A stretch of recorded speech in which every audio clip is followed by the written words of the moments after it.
Il y eut une famine dans le pays, en plus de la première, celle qui avait eu lieu au temps d'Abraham. Et Isaac partit pour Guérar chez Abimélec, roi des Philistins. Le Seigneur lui apparut et dit, ne descends pas en Égypte, mais demeure dans le pays que je t'indiquerai. Séjourne dans ce pays. Je serai avec toi et je te bénirai, car à toi et à ta descendance, je donnerai tous ces pays. Je tiendrai le serment que j'ai prêté à Abraham ton père. Je rendrai ta descendance aussi nombreuse que les étoiles du ciel, et je lui donnerai tous ces pays. C'est par ta descendance que se béniront toutes les nations de la terre. Puisqu'Abraham a écouté ma voix et qu'il a gardé mes observances, mes commandements, mes décrets et mes lois. Isaac demeura donc à Guérar. Les hommes de cet endroit l'interrogèrent sur sa femme. Et il répondit, c'est ma sœur. Car il avait peur de répondre, c'est ma femme. Il se disait, les hommes de cet endroit pourraient me tuer à cause de Rebecca. Elle est si belle à regarder. Il était là depuis longtemps déjà. Et voici qu'Abimélec, roi des Philistins, regardant par la fenêtre, le vit caresser Rebecca, sa femme. Abimélec convoqua Isaac et lui dit, à coup sûr, c'est ta femme. Comment as-tu pu dire, c'est ma sœur? Isaac lui répondit, je l'ai dit, car j'avais peur de mourir à cause d'elle. Abimélec reprit, que nous as-tu fait là?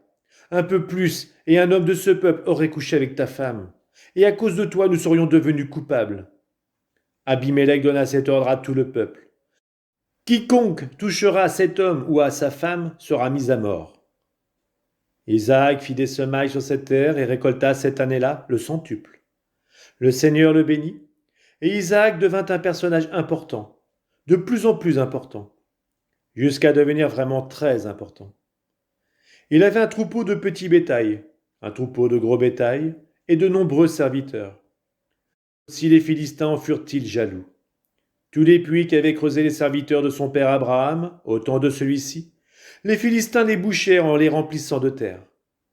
Abimélec dit à Isaac, va-t'en de chez nous, car tu es devenu beaucoup plus puissant que nous. Isaac s'en alla donc. Il campa dans la vallée de Guérar, et y demeura. Isaac se mit à creuser de nouveau les puits d'eau qu'on avait creusés au temps d'Abraham, son père, et que les Philistins avaient bouchés après la mort d'Abraham. Et il leur donna les noms que leur avait donnés son père. Puis les serviteurs d'Isaac creusèrent dans la vallée, et y trouvèrent un puits d'eau vive. Les bergers de Guérar cherchèrent querelle au berger d'Isaac en disant « Cette eau est à nous ». Isaac donna donc à ce puits le nom d'Essek, c'est-à-dire la dispute, car les bergers de Guérar s'étaient disputés avec lui. Ils creusèrent un autre puits et se querellèrent encore à son sujet.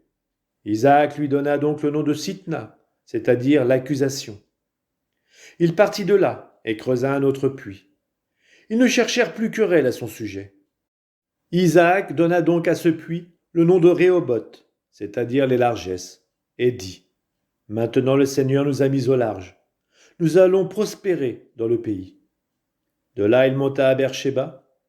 Le Seigneur lui apparut cette nuit-là et dit, « Je suis le Dieu d'Abraham ton père.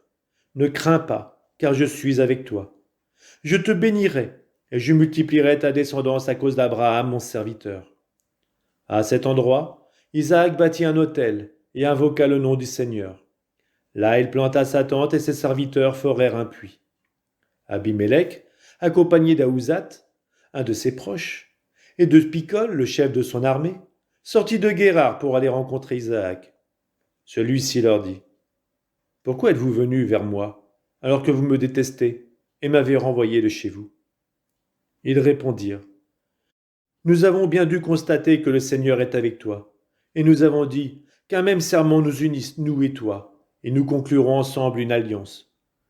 Tu ne nous feras pas de mal, de même que nous ne t'avons pas frappé, que nous t'avons uniquement fait du bien et renvoyé en paix.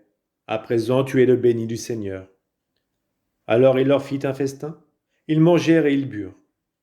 Ils se levèrent de bon matin et se prêtèrent serment l'un à l'autre. Puis Isaac les congédia, et ils le quittèrent en paix. Ce jour-là, les serviteurs d'Isaac vinrent l'informer au sujet du puits qu'il creusait.